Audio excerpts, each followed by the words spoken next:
Jadi aku tuh bikin akun yang ini itu karena ingat kalau aku masih punya hutang sama kawan Jungsuit kemarin bakal ngomongin tentang ini prioritas dana di keluarga gitu ceritanya.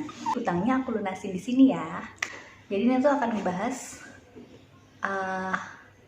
kayak dana keuangan di keluarga tuh.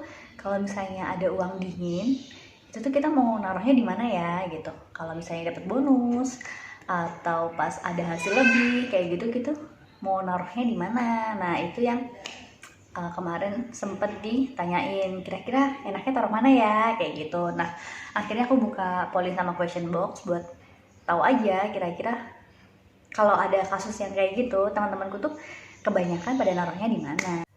Aku nggak ada basic keuangan sekolah gitu, nggak ada, cuman sempet ikut kelas-kelas online aja 2018an gitu kalau nggak salah. Jadi yang aku pahami dan aku ngerti adalah setiap porsi itu beda-beda. Jadi emang udah ada template-nya nih, umumnya ada berapa persen. Cuman yang jelas yang pasti yang aku tahu dan aku ingat itu adalah untuk porsi hutang itu adalah maksimal 30% dari pendapatan. Kalau mau dimaksimalin ya 50% aja, nggak usah banyak-banyak karena itu adalah hutang. Jadi biar nggak terlalu mengganggu sama cash flow gitu. Dan jangan lupa untuk setiap pemasukan kita, untuk setiap rezeki kita itu ada rezeki orang lain. Jadi itu pasti tanpa harus disebutkan, tanpa harus di-sharekan dimanapun. Financial planner pun juga jarang ngomongin ini karena itu kayak itu tuh kewajiban gitu loh, kewajiban kita yang nggak perlu pakai presentasi dan lain-lain gitu, karena itu memang sesuai dengan kemampuan masing-masing. Ya itu adalah sedekah gitu, berbagi. Nah kita kembali nih ke masalah yang tadi, yang bonus ataupun ada lebihan hasil usaha itu kira-kira mau ditaruh di mana gitu. Kita mau letakin uang itu tuh buat apa? Mau dana pensiun kah, atau mau investasi kah, atau mau kesehatan kah, asuransi gitu, terserah gitu. Yang jelas dan yang pasti itu adalah ketika ada uang lebih dan kita mau bilang kalau itu uang dingin, itu adalah dana yang sudah tidak mengganggu kewajiban dan kebutuhan kita. Jadi bisa aja nih kita mau prioritasin ini dana mau ditaruh di mana, asalkan cash flow aman, oke? Cash flow-nya positif, tidak negatif. Artinya apa? Artinya pemasukannya kita itu sudah bisa menutup pengeluaran bulanan gitu. Terus apa lagi ya? Nol hutang. Nol hutang maksudnya di sini adalah ya kalau misalnya ada hutang konsumtif ya bayarlah gitu. Kalau misalnya ada hutang produktif ya kayak cicilannya itu udah dibayar bulan itu. Kalau misalnya kamu ada pinjaman sama teman, ada saudara, ya itu jangan lupa dibayar langsung gitu. Nggak usah pakai besok-besok, ketika ada uangnya, ada dananya, dan itu dananya udah dingin. Dananya udah dingin maksudnya dana dingin yang tidak terpakai untuk apa-apa dan kamu bingung. Kamu ingat lagi, punya nggak sih pinjaman sama teman? Punya nggak sih pinjaman sama saudara? Atau apa gitu? Ya udah, itu aja kasih gitu buat lunasin. Jadi itu kan meminimalkan hutang kita gitu. Yang penting cicilan juga jangan lupa. Terus untuk kesehatan atau asuransi. Nah, jadi sama kayak yang tadi, kayak yang hutang itu. Jadi kan kalau misalnya ada punya BPJS kan ada iuran nih bulanan, ya iurannya dibayar. Jangan sampai kita punya bonusan tapi kita lupa, nggak auto debit sama si BPJS gitu. Terus apa lagi ya? Dana darurat. Yang penting dana daruratnya itu sudah sesuai perhitungannya. Kalau mau minimal, sangat minimal adalah 3 kali maksudnya 3 bulan dari pengeluarannya anggota keluarga. Jadi misalnya aku sekarang 4 orang, dana daruratku adalah 4 dikali misalnya nih pengeluaranku tiap bulan adalah 5 juta. Jadi 4 kali 5 juta, 4 kali 5 itu 20 dikali 3, 20 kali 3 60. Nah jadi savingnya tuh udah aman 60 gitu. Bener gak sih? Gua ya nggak aja gitulah ya.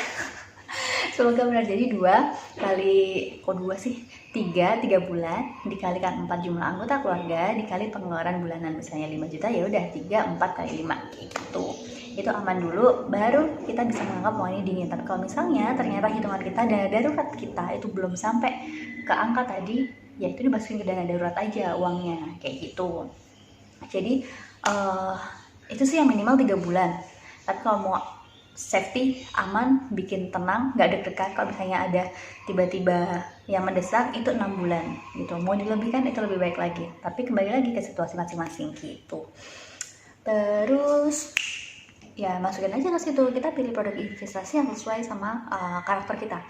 Kita mau yang jangka pendek, jangka tengah, atau jangka panjang, mau yang nggak terlalu naik turun fluktuasinya gitu, itu juga bisa gitu. Jadi karena kalau misalnya dimasukin di produk investasi itu bisa kemana-mana, artinya uang itu udah dimasukin produk investasi itu biasanya itu kita dari tujuannya. Misalnya kita punya investasi emas, itu kira-kira buat apa sih? Misalnya buat dana pendidikan anak untuk masuk SD. Sekarang anak kayak sekarang anakku 2 tahun, untuk masuk SD masih 4 tahun. Ya aku bisa pakai jangka yang menengah aja gitu, jangan emas. Tapi kalau misalnya mau buat SMP, SMA, kuliah, emas itu lumayan juga sih, bagus. Kalau misalnya ngerti saham ya pakai saham juga bisa. Atau mau yang jangka pendek buat tahun depan, masukin aja ke RDPU, nggak apa-apa gitu. RDPU kan memang dia naik terus, tapi memang bunganya lebih tinggi daripada deposito. Mau masukin deposito juga boleh. Jadi di dalam sebuah produk investasi itu tuh bisa kemana-mana, karena memang kita kalau udah ngasih investasi, udah masukin ke investasi itu pasti ada tujuannya. Nggak cuman investasi terus taruh diem, nggak ada tujuan apa-apa tuh sebaiknya enggak. Harusnya kalau yang sudah mulai melek finansial itu udah ngerti masukin emasnya tujuannya buat apa, masukin deposito buat apa, ke reksadana buat apa, saham buat apa, kalau mau investasi properti juga tujuannya misalnya buat apa, kayak gitu. Jadi ya udah, memang kebutuhannya beda-beda gitu. Yang penting si uang dingin ini tadi itu udah sesuai artinya sama yang sebelumnya aku sebutin tadi, itu sudah oke semua, baru nih uang dingin baru kira-kira mau dipakai buat apa, kayak gitu. Kalau misalnya belum, ya masukin aja kayak yang tadi.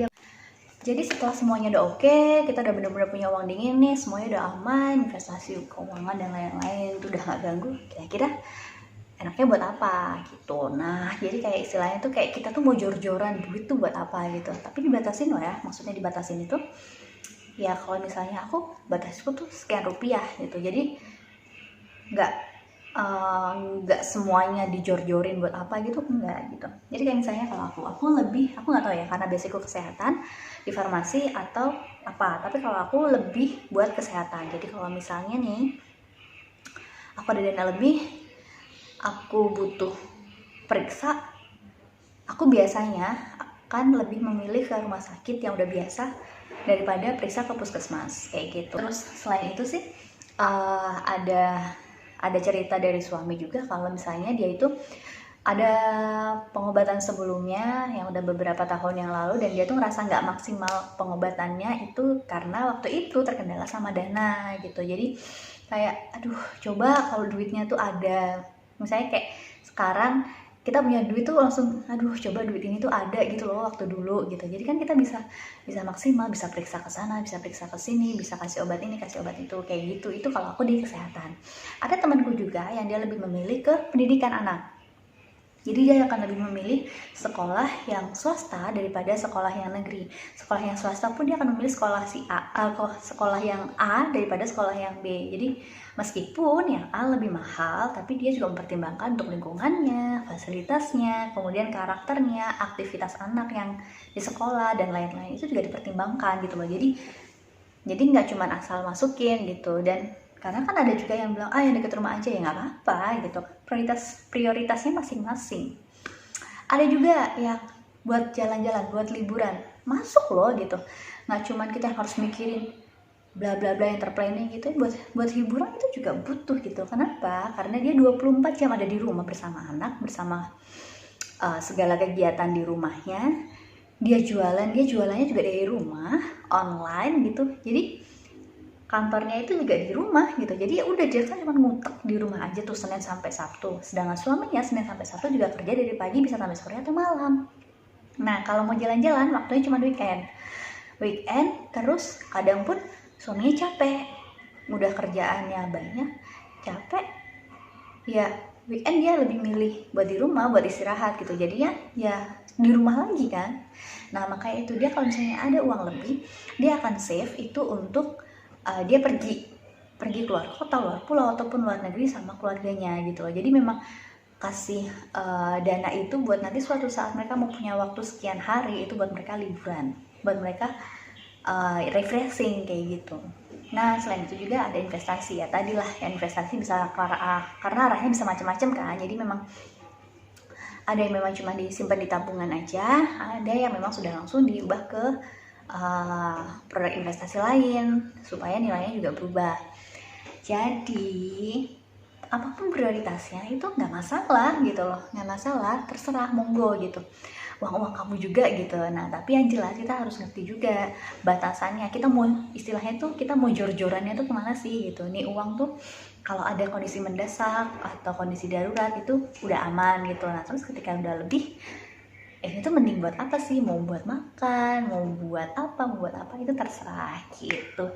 Jadi yang penting kita sebagai ibu-ibu yang ada di rumah, yang jadi menteri keuangan ya, jangan cuma jadi kasir aja, itu juga ngerti batasannya tuh seberapa angkanya gitu. Yang penting kalau misalnya keuangan itu kan ada angkanya ya, ada bisa dihitung. Jadi jangan cuman kayaknya kira-kira, jangan pakai angka langsung aja. Jadi biar lebih jelas dan lebih tertata semuanya. Oke? Nah, jadi kira-kira ada pendapat lain mungkin? Kalau misalnya ibu-ibu, teman-teman semuanya, mau ditaruhnya di mana tuh uang-uangnya selain yang aku sebutin lagi? Kalau misalnya ada, tulis aja di komen. Nanti kita diskusi bareng, kita cerita-cerita bareng, karena Mama Yum sharing, itu sharing semuanya, oke? Bukan cuma dari aku aja, tapi juga dari teman-teman semua. Jangan lupa ya, kalau misalnya dirasa video ini bermanfaat, sharing ke teman-teman yang lain, biar semuanya juga lebih tahu. Jadi, kita semua belajar bareng, dan kita semua semangat bareng, biar kita nggak deg-degan setiap hari, setiap bulan karena uang-uang ini. Oke, sampai ketemu di video selanjutnya. Bye-bye.